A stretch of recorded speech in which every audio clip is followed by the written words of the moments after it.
Hi, my name is Melinda Jennis, and I'm the president of Pathways for Exceptional Children. You're probably wondering how an organization like Pathways ended up in Haiti. We didn't just wake up one day and decide to go to a village with no running water or electricity. Our journey to Haiti actually began when Pathways Youth Leadership Program began a movement called Include Me. Include Me began as a movement to include children with special needs into their schools and communities. Our goal was to not physically include children, but to create a genuine sense of belonging. Include Me quickly evolved into creating a vision for children of all abilities. There was no doubt that inclusion meant far more than just tolerating diversity. The more we changed the conversation about inclusion, the more empowering it became.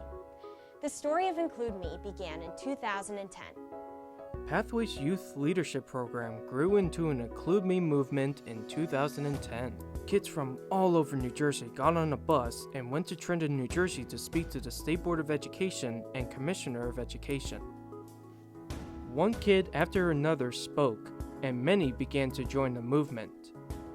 They became the catalyst for change. The journey did not end with a voice. They came back from Trenton and began transforming the conversation into action. Since it began, Include Me has continued to grow. 37,000 mentors have been trained across New Jersey, and children everywhere were encouraged to do more than just tolerate each other. But that inclusion is a win-win proposition that can empower everyone. Pathways has encouraged children to do more than small acts of kindness, but to realize they have the power within them to begin to change the world. Hello, my name is Tasneem Amer, and in 2015, Melinda and I decided that we wanted to bring Pathways' message global.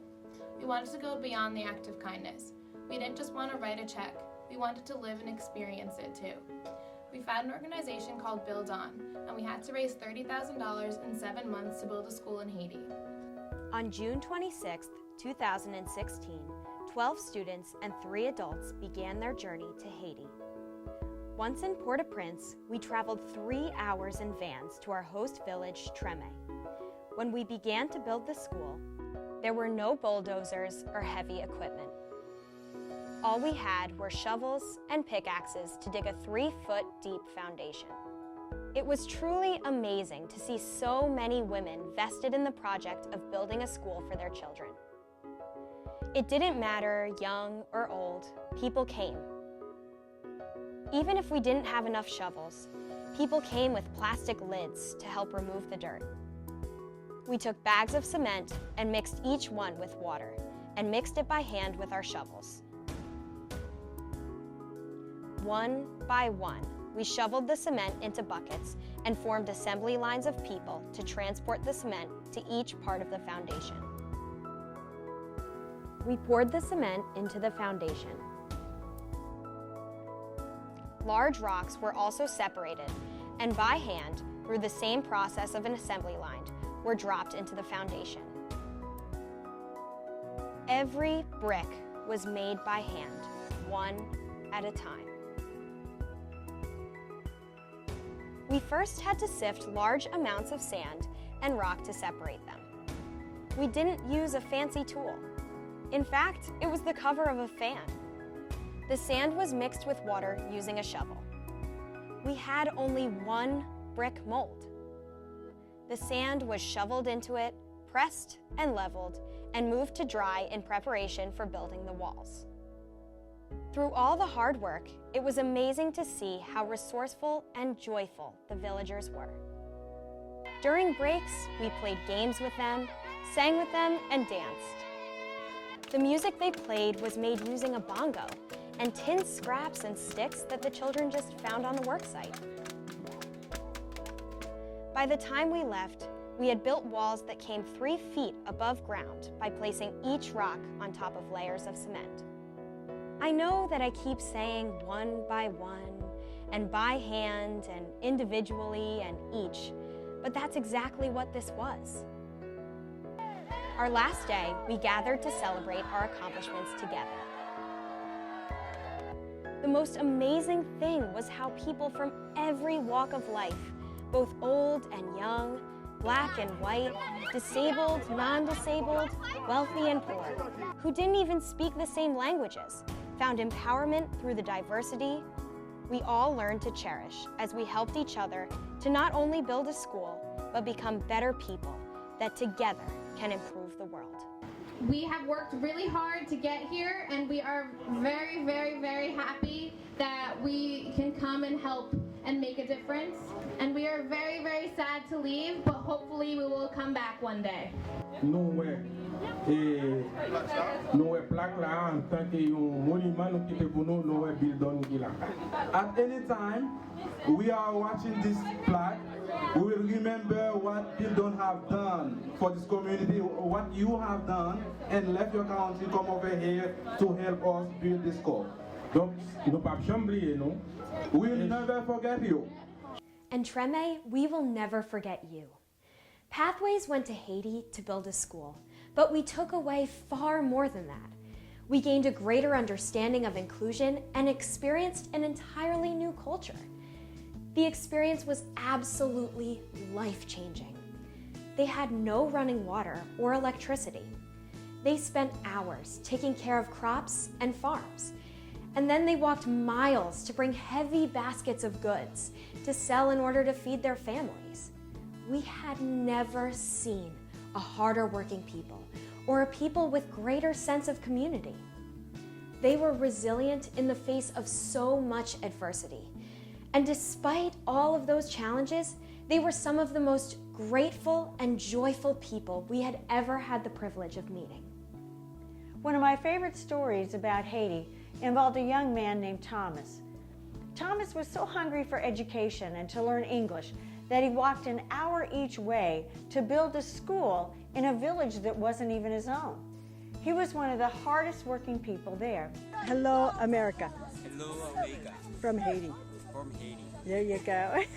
Thomas carried a small pencil in his pocket, and every time that he wanted to learn an English word, he would take the pencil and write the word on a rock and show it to us and ask us to pronounce it. I don't think I've ever seen anyone as eager to learn as this young man was. And he didn't have a school or very few opportunities to learn to do so. Yet he tried everything that he could to improve his life. It was also clear that Thomas did not have paper and he couldn't afford to buy it. So before we left, we took all of our pens and papers and our notebooks and we gave it to Thomas. And I don't think I've ever seen anyone so grateful. You would have thought that something so small and insignificant like paper would have little meaning to him. But to Thomas, it was as if we had given him $1 million. It was then that I realized that poverty is more of a physical thing. That these people may not have everything that we had, but that these people were some of the wealthiest people that I had ever known. They were so gracious about everything. And even though they had every right to hold on to everything they had and be stingy about giving anything to us, they didn't. They gave us everything they had. They gave us their rooms in their home and their beds, and they slept outside or on the floor. I don't think I've ever seen a people that were more gracious or lived life more abundantly than the Haitians. On the last day before we left Haiti, we said our goodbyes to our host families. And as you can imagine, this was one of the most difficult things that we did. We didn't talk about the $30,000 that we had raised or the school that we had built. Instead, we talked about friendship and gratitude. We were all sad and talked about the fact that we may never see each other again. Pathways had gone to Haiti to give Include Me to them. We had gone to build a school and to add value to those people. And yet I have to say that 10 to 1, those people added more value to us than we could have ever given to them. But Melinda, how you have, this is unbelievable. Yeah. This is an experience of a lifetime. This is life-changing. this is the stuff I like. Yep. You know, it's like when you can come out here and do this. Yeah. Treme, what we would like to say to you, to the villagers, to our host families, thank you. We love you, and we will never forget you. Watch me whip, now watch me nay nay. Now watch me whip, whip, now watch me nay nay.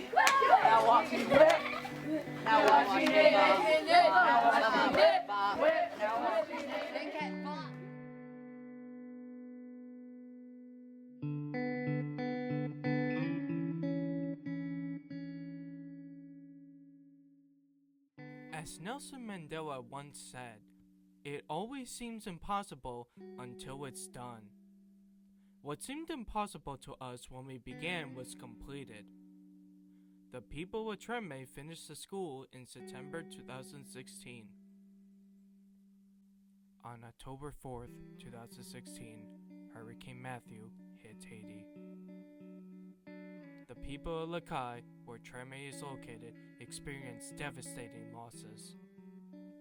Over 900 people died in Haiti. Farms were destroyed and massive flooding occurred. Both food and water supplies became scarce.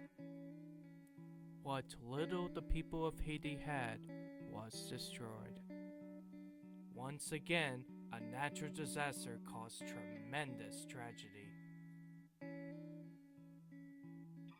The school we built in Haiti survived with little damage. The school served as a shelter that not only saved lives, but continues to house people that lost their homes. Once again, we need your help for the people of Treme. If you would like to make a donation, please go to our website at www.PathwaysKids.org and click on the Donate button. Your monetary donations will go directly to the people of Treme. They will be used to purchase daily necessities and building materials to rebuild their homes, farms, and water supplies. We will never forget you. Help the people of Treme rebuild their lives and future. Donate at www.PathwaysKids.org.